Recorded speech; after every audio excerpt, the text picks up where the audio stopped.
வணக்கம். காஞ்சிகேசன் பேசுகிறேன். இனி பிக் பாஸ் 9 பார்த்தீங்களா, சூப்பரா இல்லை? இனிமேல் இப்படி தான் இருக்கும்.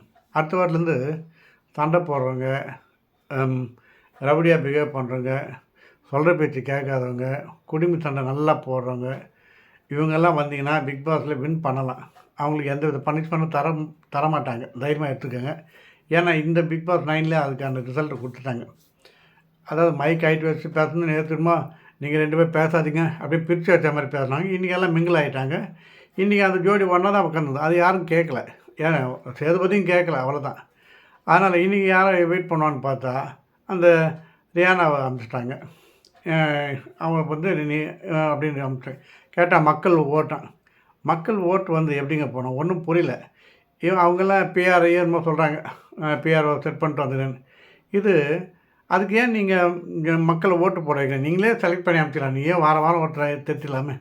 நல்லா ஆடுற பிளேயர்லாம் போயிட்டாங்க. அது எப்போ அந்த பிரவீன் போனான் பாருங்கள், அப்படி அழுதுட்டு போனாப்புல. அந்த பிரவீன்லாம் இருந்திருக்கலாம். அது போனது. அந்த கவினா அந்த ஒரு லேடி ஒன்று போனேன். இன்றைக்கி போனதும் பாவம். இந்த இவ்வளோங்க நல்லா ஆடினா. இன்றைக்கி நம்ம டாப்பில் இருக்குது யாருன்னா அந்த இன்றைக்கி அந்த அரோரா பொண்ணு நல்லா பண்ணான். அதான். மற்றபடி கேம் இப்படி தான் போகும். கமருதினி ஒன்றும் பண்ண முடியாது, பார்வதி ஒன்றும் பண்ண, அவங்க வின்னர் ரன்னர் முடிவு பண்ணிட்டாங்க. அதனால் இது கேம் எல்லாம் முடிஞ்சு ரியானையும் அனுப்பிச்சாச்சு. எல்லாம் முடிஞ்சிட்டு கடைசியில் பார்த்தா திடீர்னு ஒரு சண்டை. யாருக்கும் அந்த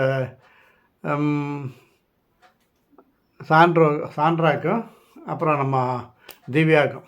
திவ்யா ஏதோ பேச போய் அது இந்த மாதிரி எடுத்துன்னு ஒரே காட்டுக்கூச்சல் பண்ணி கச்சாமச்சான்னு கத்தின்னு அதுக்கு சப்போர்ட்டு பார்வதி. எப்படி இது பாருங்கள். இது எங்கே போய் முடியும்னு தெரில.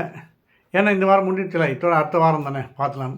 அதுக்குள்ளே கடைசியில் ஒரு டாஸ்க் என்னாங்க. என்ன டாஸ்க்குன்னு பார்த்தா இந்த எல்ஐசி இன்சூரன்ஸ் மாதிரி, அதான் காப்போம் அப்படின்னு ஒரு கோட்டை போட்டு அதில் வர வந்துட்டாங்க.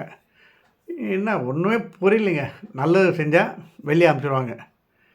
வெளியே போனதெல்லாம் பரவாயில்ல, என்ன இருக்கிற கேஸும் உள்ளே ரவுடிங்க சண்டை கச்சாமுச்சான்னு எகிறது. இந்த எஃப்ஜேலாம் எப்போ எடுத்துருக்கலாம். எஃப்ஜே கமருதீன், ஏன்னா இவங்களாம் பிக் பாஸ் தேவையான ஆட்கள்னு நினைக்கிறேன். அதனால் சண்டைக்கு மரியாதை கொடுப்போம், சமாதானத்தை வெளியே அனுப்புன்ற கதையாகுது. போருங்க. அது என்ன கான்செப்டில் போகிறதில்ல. அடுத்த வாட்டி சண்டை போட தெரிஞ்சவங்க, கெட்ட வார்த்தை பேசுகிறவங்க தாராளமாக அப்ளை பண்ணுங்கள், இடம் கிடைக்கும். ஓகேவா? மீண்டும் சந்திப்போம். ஒன்றுமே நல்லா இல்லைங்க. அதாவது அந்த டாஸ்கில் அந்த பலூன் பந்து வச்சு ஆடினாங்க, அது ஒன்று தாங்க நல்லா இருந்தது. மீதி எதுவுமே கிடையாது. கோர்ட்டு சீன் வேஸ்ட்டு, எதுவுமே சரியில்லை. ஓகேவா? மீண்டும் சந்திப்போம். ஒன்றும் பேசுறதுக்கு இல்லைங்க, அதான். ஓகேவா?